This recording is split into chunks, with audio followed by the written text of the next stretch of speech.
नमस्कार, search story में आपका स्वागत है। मैं हूं संजना। आइए नजर डालते हैं आज की कुछ खास खबरों पर। मुंबई पुलिस ने मीरा रोड पर बने एक बियर बार पर छापा मारकर 12 लड़कियों समेत स्टाफ को हिरासत में लिया। इसमें से 3 लड़कियां नाबालिग बताई जा रही हैं। मुंबई पुलिस ने मीरा रोड पर बने एक बियर बार पर शनिवार रात रेड मारकर 12 लड़कियों समेत स्टाफ को हिरासत में लिया। इसमें 3 लड़कियां नाबालिग बताई जा रही हैं। रेड के दौरान लड़कियों को बार में बने 3 सीक्रेट तहखानों में छुपाया गया था। वहीं बियर बार का मालिक पुलिस को चकमा देकर मौके से फरार हो गया। आरोप है कि मीरा रोड के इस बार में अवैध रूप से डांस बार चलाया जा रहा था। यहाँ बार गर्ल्स से अश्लील डांस और गलत काम कराए जाते थे। एक एनजीओ की शिकायत के बाद पुलिस ने यहाँ रेड डाली। मुंबई पुलिस के अफसर ने बताया कि डांस बार सरकार के नियमों को ताक पर रखकर चल रहा था। एक एनजीओ से जुड़े मकबूल शेख ने बताया कि हमें सूचना मिली थी कि इस बियर बार में अवैध तौर पर डांस बार चल रहा है और लड़कियों से अश्लील काम कराया जाता है। पुलिस ने बताया कि डांस बार के तहखानों को बहुत ही सफाई से बनाया गया था। इन्हें देखकर कोई भी नहीं समझ सकता कि दीवार जैसे गेट के पीछे कुछ हो सकता है। 23 दिसंबर की रात भी मुंबई के गोरेगांव में स्थित एक बियर बार पर रेड मारी थी, जहां पुलिस ने 21 लड़कियों को तहखाने से निकालकर हिरासत में लिया था। Bureau report. आम आदमी पार्टी द्वारा आयोजित पत्रकार वार्ता में उप मुख्यमंत्री मनोज सिसोदिया ने कहा कि बीजेपी को जल्दी क्यों क्लीन चिट की? क्या बीजेपी डर रही है? जाँच तो पूरी होने दे। आयोग ने किसी को क्लीन चिट नहीं दी है। अगर ये सब है तो क्लीन चिट है। इस रिपोर्ट में हमारे पैनल ने किसी का भी नाम नहीं लिया है। तो क्या इस रिपोर्ट में यह लिखा हुआ है कि करप्शन हुआ था लेकिन भूतों ने किया था? घपला किया किसने फिर? इसमें तो किसी का नाम नहीं लिया हुआ। डीडीसीए के प्रोब ने, जो प्रोब पैनल डीडीसीए का था, उसने लिया हुआ है। इलेक्शन कमीशन ने नाम तक लिए हुए हैं। एसएफआई रिपोर्ट में नाम है। हमारी रिपोर्ट तो उनको समराइज करके कहती है, पेज 34 पे साफ साफ कहती है कि साहब घपले हुए हैं, बहुत ज्यादा घपले हुए हैं, इनकी जांच करी जाए, इंक्वायरी ऑफ कमीशन बनाया जाए। इंक्वायरी ऑफ कमीशन बना दिया गया। लेकिन इतनी हड़बड़ी क्यों है? इतना दबाव क्यों है?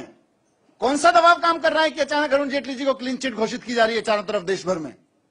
ये सवाल मैं उठाना चाह रहा हूं। और 3-4 चीजें मैं बहुत कैटेगराइज समराइज करूं अपनी बात को कि अभी जांच तो शुरू हुई है। कल ही गोपाल सुब्रमण्यम साहब ने अपना लेटर ऑफ एक्सेप्टेंस दिया है, लेटर ऑफ ज्वाइनिंग दिया है। और गोपाल सुब्रमण्यम साहब कोई ऐसे व्यक्ति नहीं है जिनकी इंटीग्रिटी पे कोई सवाल किया जा सके। अगर डर नहीं है, अगर घपला नहीं किया है, जो लोग आश्वस्त हैं वो लोग खुल के कहें ना, जांच होने दीजिए, क्या दिक्कत है? वो खुल के कहें कि जांच करने गोपाल सुब्रमण्यम साहब। जो लोग गोपाल सुब्रमण्यम साहब की निष्पक्षता पे सवाल उठा रहे हैं, मैं उनके लिए भी कह देता हूं कि निर्भया केस में गोपाल सुब्रमण्यम साहब थे प्रो पैनल में, जो पैनल बना था। राजीव गांधी हत्याकांड में उन्होंने इंक्वायरी करवाई है। ग्राम स्टेन्स के मामले में कराई है। यहां तक कि बीजेपी की सरकारों के दौरान कसाब वाले केस में और पार्लियामेंट अटैक के केस में वो बीजेपी के बीजेपी की तरफ से स्पेशल प्रोसिक्यूटर थे। दिल्ली सरकार ने तो सिर्फ एक बार उनसे ओपिनियन लिए। लेकिन देश भर में इतने क्रेडिबल वकील, इतने क्रेडिबल एडवोकेट अगर जांच कर रहे हैं तो डर किस बात का है? डरे ना, बस इन सवालों के जवाब दे दें। मेरा पहला सवाल तो यही है कि जेटली जी डीडीसी के अध्यक्ष थे कि नहीं थे जिस दौरान इतने घपले हुए?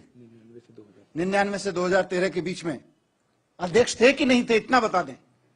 दूसरा, बीजेपी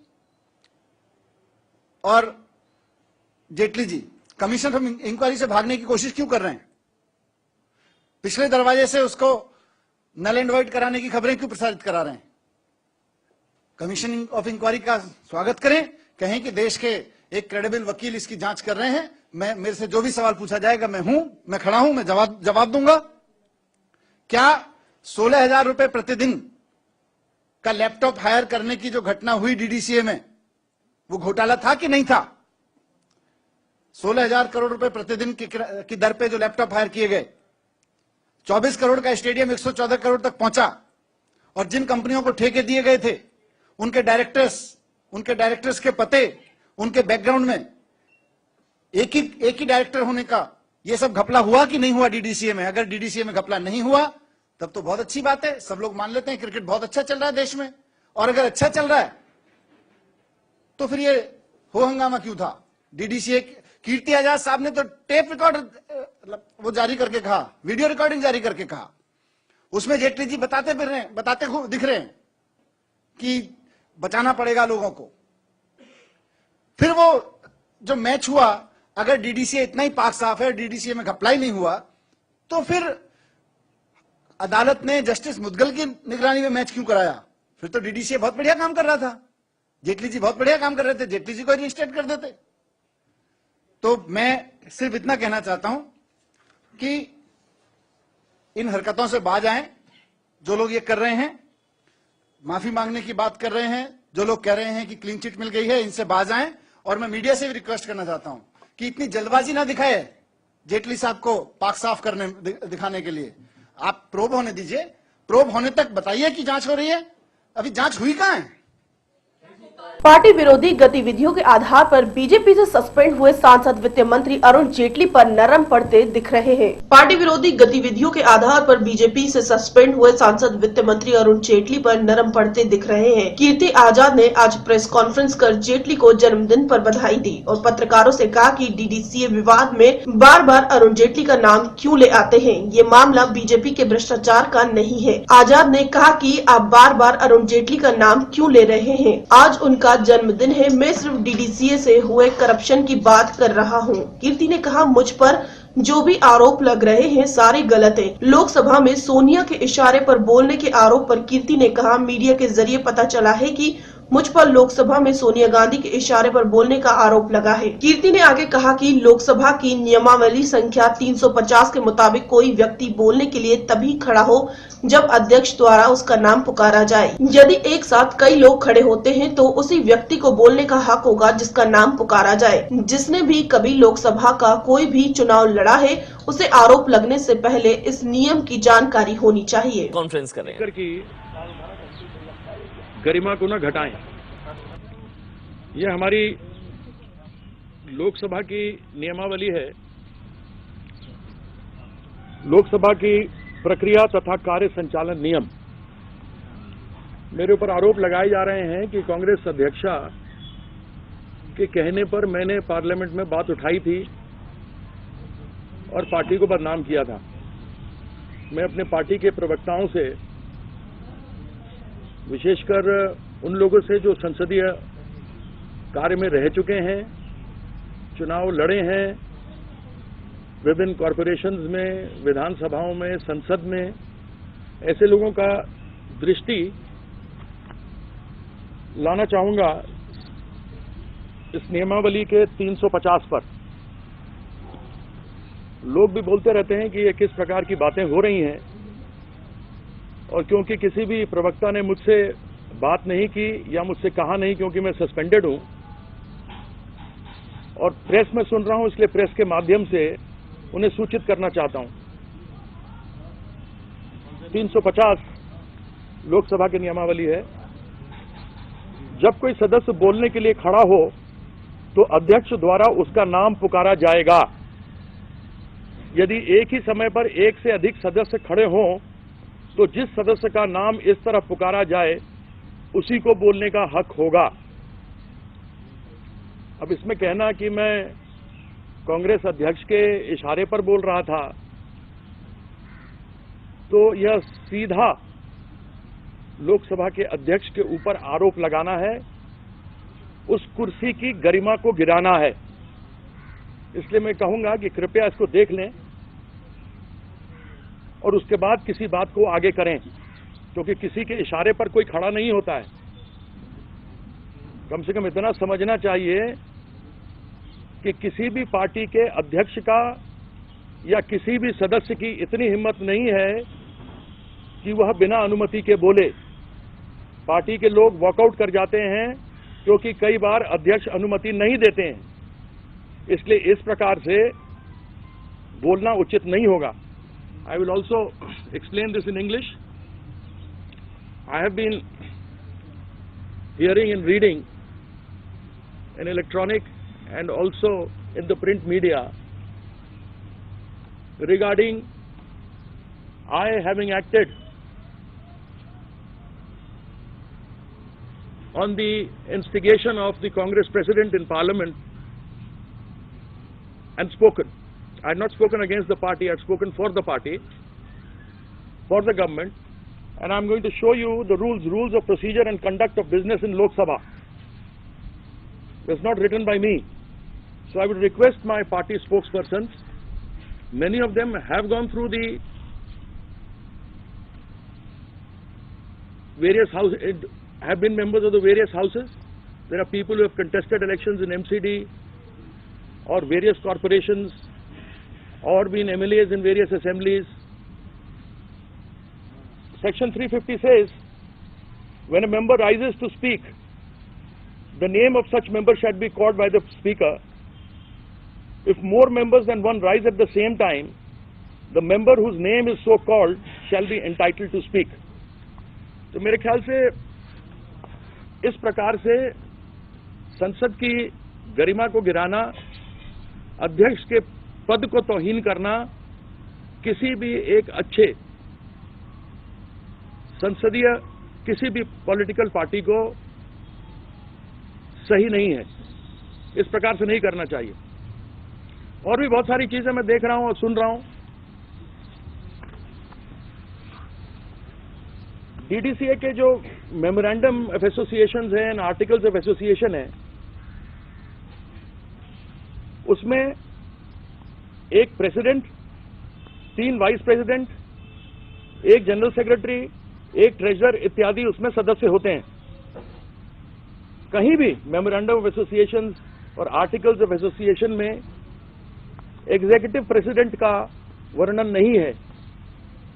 जिस प्रकार से आर्मी में एग्जीक्यूटिव जनरल नहीं हो सकता या किसी भी कंपनी में एग्जीक्यूटिव प्रेसिडेंट या चेयरमैन नहीं हो सकते, उसी प्रकार से डीडीसीए के memorandum and articles of association में कहीं भी एग्जीक्यूटिव प्रेसिडेंट का नाम नहीं दिया गया है। यदि कोई एग्जीक्यूटिव प्रेसिडेंट होता है तो वह बैलेंस शीट पर साइन नहीं करता, वह एजीएम को चेयर नहीं करता। यह प्रावधान किसी प्रकार से भी memorandum of association and articles of association DDCA में नहीं है। आपको पता होना चाहिए कि एसएफआईओ कमेटी रिपोर्ट जिसके बारे में हम बार बार बात कर रहे हैं, उस एसएफआईओ ने अनेकों बार डीडीसीए से विभिन्न कागज मांगे। वह जो भी आधे अधूरे कागज उन्होंने दिए, मैंने बहुत सारे कागज उनको दिए, क्योंकि मैं खुद एक इन्वेस्टिगेटिंग एजेंसी की तरह काम कर रहा था। मैं खिलाड़ी हूं और खेल से भ्रष्टाचार निकले उस विषय। Bureau report. मुंबई हमले के आरोपी और खुखार आतंकी हाफिज सईद ने आतंक का कॉल सेंटर खोल दिया है। प्रधानमंत्री की औचक पाकिस्तान यात्रा के बाद यह कदम उठाया गया है। मुंबई हमले के आरोपी और खुखार आतंकी हाफिज सईद ने आतंक का कॉल सेंटर खोल दिया है। प्रधानमंत्री की औचक पाकिस्तान यात्रा के बाद यह कदम उठाया गया है।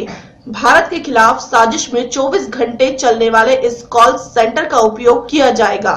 इसके साथ यह भी सूचना मिली है कि कॉल सेंटर के साथ ही लश्कर आतंकियों के लिए विशेष मोबाइल ऐप भी लाया गया है। इसका प्रयोग आतंकियों को तमाम गतिविधियों से अपडेट रखने, जानकारी इकट्ठा करने और हमलों की योजना बनाने में किया जाएगा। अब देखना यह है कि क्या पाकिस्तान सरकार इस मामले में आतंकी के खिलाफ कोई कार्रवाई करती है या नहीं। गौरतलब है कि हाफिज लगातार भारत के खिलाफ जहर उगलता रहा है। इसके साथ ही भारत की सीमा पर भी उसकी संदिग्ध गतिविधियां देखी गई है। भारत पाकिस्तान के बेहतर रिश्तों की कोशिश की गई। पीएम नरेंद्र मोदी की पाक यात्रा के बाद से ही हाफिज दिल मिलाया हुआ है। आशंका जताई जा रही है कि रिश्तों को तलब करने के लिए वह किसी बड़ी घटना को अंजाम दे सकता है।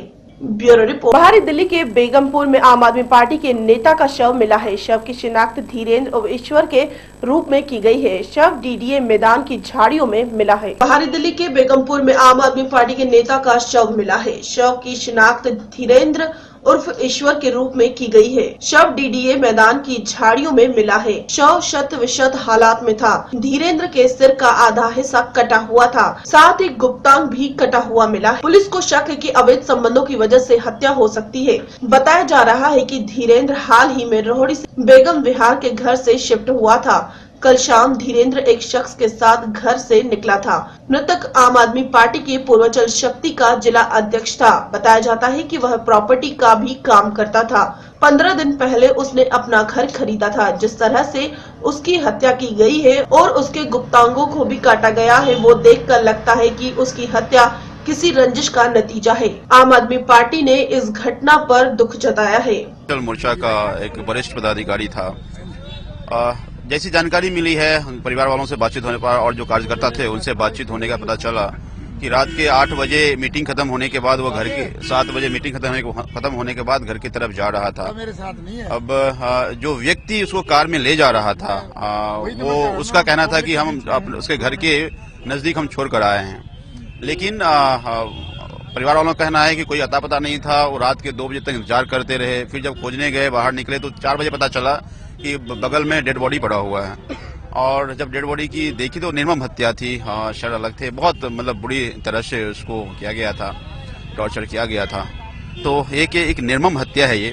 और हमने पुलिस के लोगों से भी बोला है कि इसकी गहन जांच होनी चाहिए। अभी एक बोर्ड की गठन कर दी गई है। मौलाना अबुल कलाम में डॉक्टर खन्ना के नेतृत्व में बोर्ड उसकी कंस्टिट्यूट कर दिया गया है। इसकी बोर्ड की निगरानी में पोस्टमार्टम होगा और हम लोग पूरी दबाव बनाते रहेंगे कि इस पे सख्त कार्रवाई। लड़का हमेशा आवाज उठाता रहता था समय समय पर व्यवस्था के खिलाफ। तो लग रहा है कि चूंकि बहुत सारे आरटीआई लगाकर जो कार्रवाई करता रहता था तो लोगों को लगता है ऐसा। अब कोई पुख्ती जानकारी तो नहीं मिल पाई है, लेकिन लगता है कि बड़ी साजिश हो सकती है। Bureau report, Delhi. खबरों में रुकेंगे हम एक छोटे से ब्रेक के लिए। ब्रेक के बाद भी खबरों का सिलसिला लगातार जारी रहेगा। Sir, hello sir, hello ma'am. देखिए भाई साहब, हमारे पास टाइम नहीं है। हाँ सर, वो तो हमें पता है कि आपके पास ज्यादा टाइम नहीं है। इनफैक्ट मैडम के पास भी टाइम नहीं है। Madam, how about gifting a hat to sir and sir you can give one sir to madam too. ये देखिए, ये मार्केट में नया है, माचो कूल डूड का सर। मैम ये देखिए, डांसिंग डीवा है। इसमें 3 हेयर स्टाइल भी मिल जाएंगे और ये गंजे वाले पे 50% ऑफ। इसमें आइंस्टाइन वाला दिमाग है और ये आज का special offer, buy 1 get 1 free. लेकिन आप ये सर क्यों बेच रहे हो? आपका रहेगा नहीं तो दूसरा काम में आएगा ना। अरे सर नहीं सर, रुकिए सर। अरे क्या कर रहे हैं, आपका हेयर स्टाइल खराब हो जाएगा। मैडम को पसीने आ रहे हैं सर, क्या कर रहे हैं आप? रुकिए रुकिए रुकिए तो सर। अगर आपका भी कोई दोस्त हेलमेट नहीं पहनता तो उनको भी एक नया सर गिफ्ट कीजिए ना।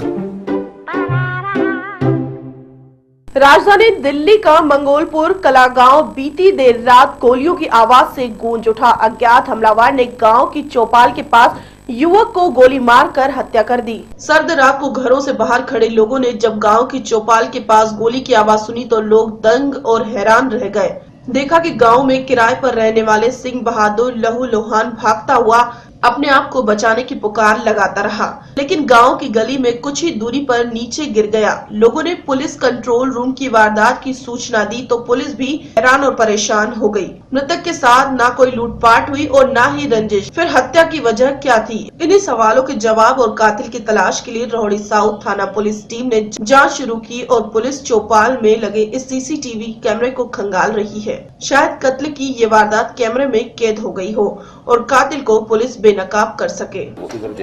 मैं मनोज कुमार मंगोलपुर कला से बोल रहा हूँ। ये इस गांव में इस गांव के अंदर एक ये सिंह बहादुर था, किराए पे रहता था। इसको किसी ने गोली मारी है। ये अपना गुजारा बसर करता था।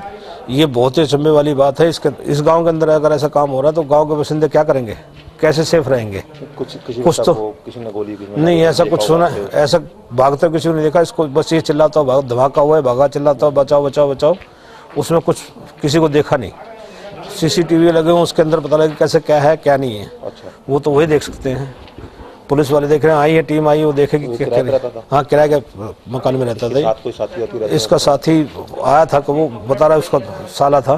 कितने साथी रहते हैं किराए पे? ये 2-3 बंदे हैं ये साथ में, वही बताएगा उसमें क्या है।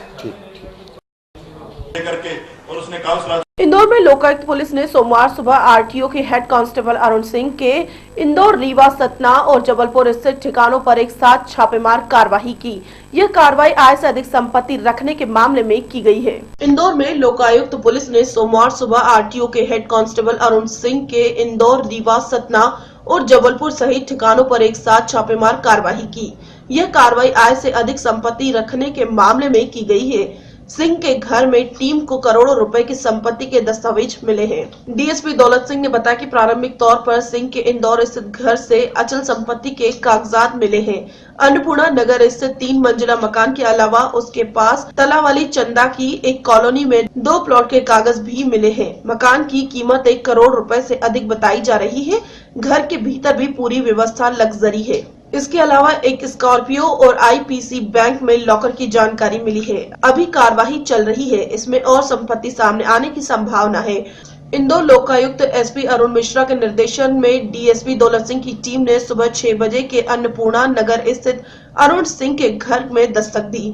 सिंह ने दरवाजा खोला और जैसे ही उसे पता चला कि सामने लोकायुक्त का दल खड़ा है, मुंह से हाय राम निकल गया। अरुण सिंह वर्तमान में जबलपुर में पदस्थ है। इसके पहले वह सेंधवा बैरियर पर भी रह चुके हैं। यह पोस्टिंग आरटीओ विभाग के लिहाज में बेहद मलाईदार मानी जाती है। इंदौर से राकेश तिवानिया की रिपोर्ट। जिला मोगा के विधानसभा हल्का निहालवाला के लोगों ने टूटी हुई सड़क का निर्माण न होने के कारण नेशनल हाईवे पर रोड जाम कर प्रदर्शन किया।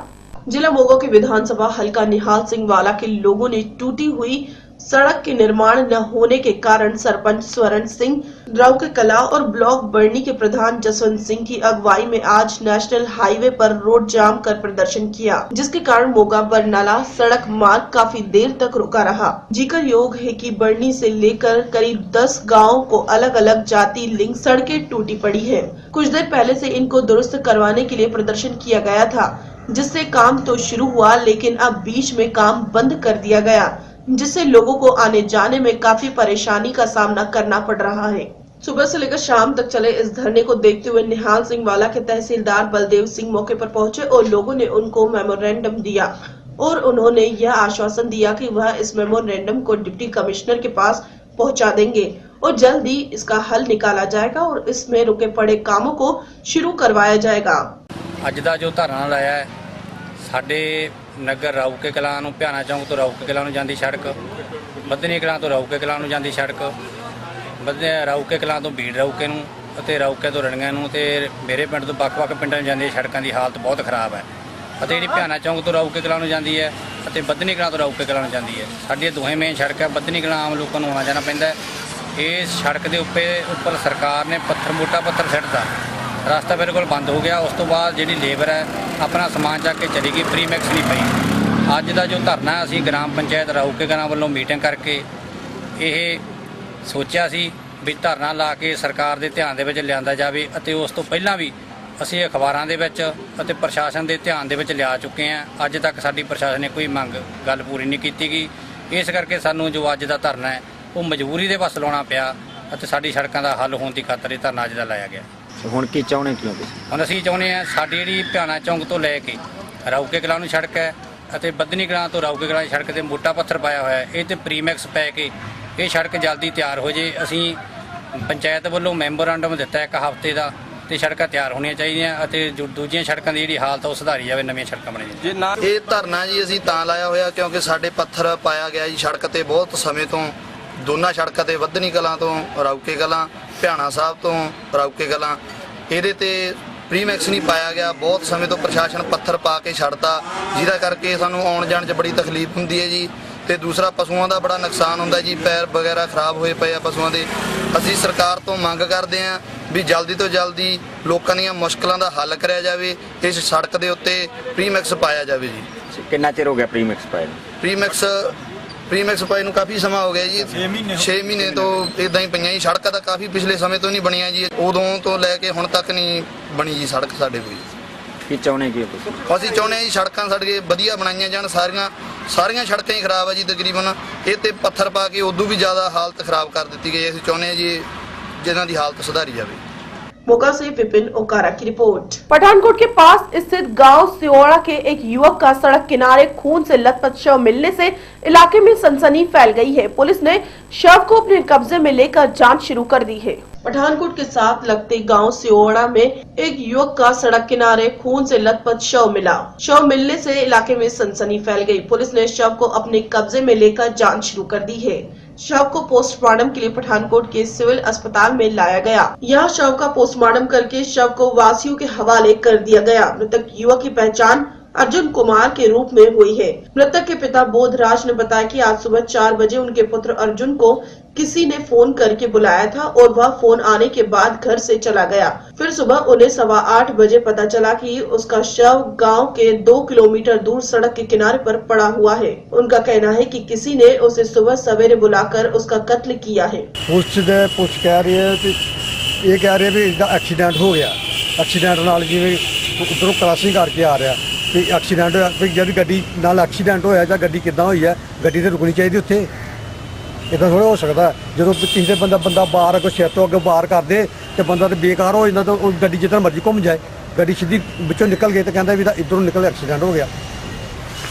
सवेरे 4 बजे घरों निकलिया, घरों निकलने तो बाद जो फिर वो फोन आया उन्होंने चल गया। तो उस तो बाद जो वापसी आया कि बाहर किया मारिया तो उन्होंने परे पै गया। घरों सवेरे 3 बजे का फोन पर गया, 4 बजे 3-4 बजे के ही आए।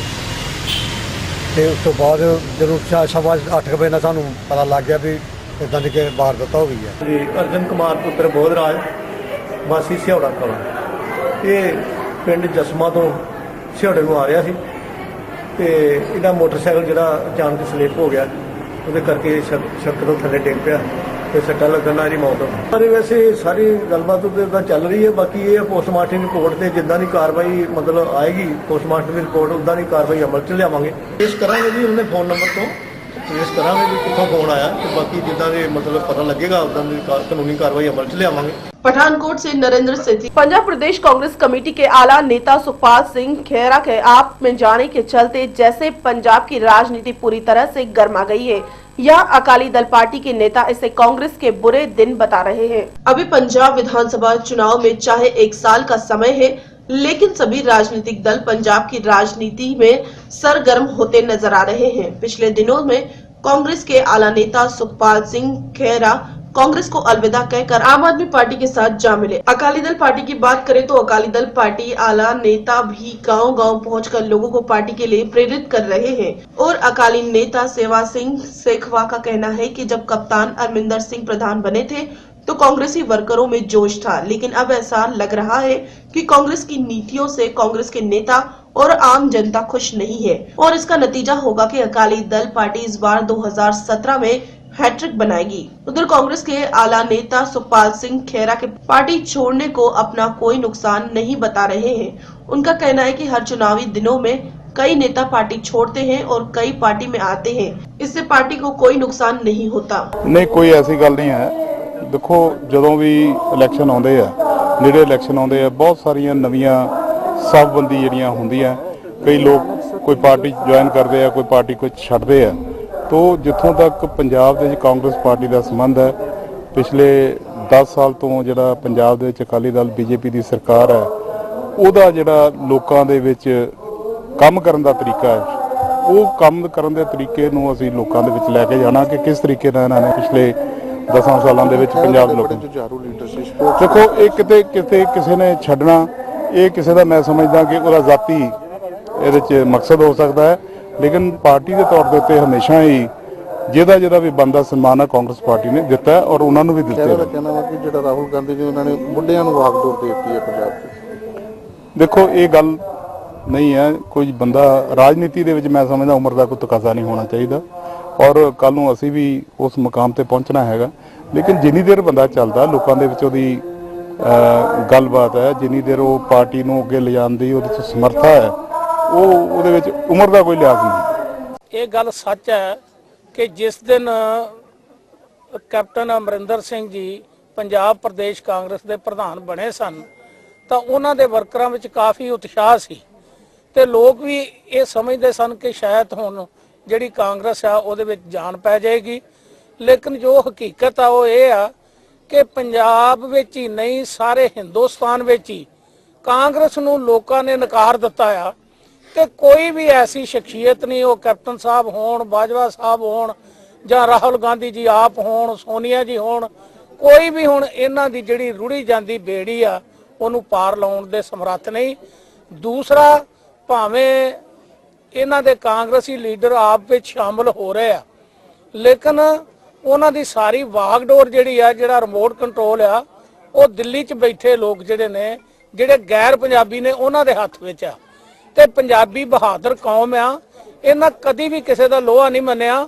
ਇਹ ਕਦੀ ਵੀ ਉਸ ਲੀਡਰਸ਼ਿਪ ਨੂੰ ਪ੍ਰਵਾਨ ਨਹੀਂ ਕਰਨਗੇ ਤੇ ਪੰਜਾਬ ਦੀ ਧਰਤੀ ਤੇ ਆਪ ਛਾਪ ਵਰਗੀਆਂ ਪਾਰਟੀਆਂ ਜਿਹੜੀਆਂ, ਉਹਨਾਂ ਦਾ ਕੋਈ ਆਧਾਰ ਨਹੀਂ ਬਣੇਗਾ। ਤੇ ਅਸੀਂ ਇਹ ਗੱਲ ਮਾਣ ਨਾਲ ਕਹਿ ਸਕਦੇ ਹਾਂ, ਲੋਕਾਂ ਦੇ ਸਹਿਯੋਗ ਨਾਲ ਕਹਿ ਸਕਦੇ ਹਾਂ ਕਿ ਤੀਸਰੀ ਵਾਰ हैट्रिक ਜਿਹੜੀ ਆ ਇੱਥੇ ਫੇਰ श्रोमणी अकाली दल भाजपा दी पंजाब विच बनेगी। गुरदासपुर से अवतार सिंह की खबरों में फिलहाल इतना ही। मुझे दीजिए इजाजत। नमस्कार।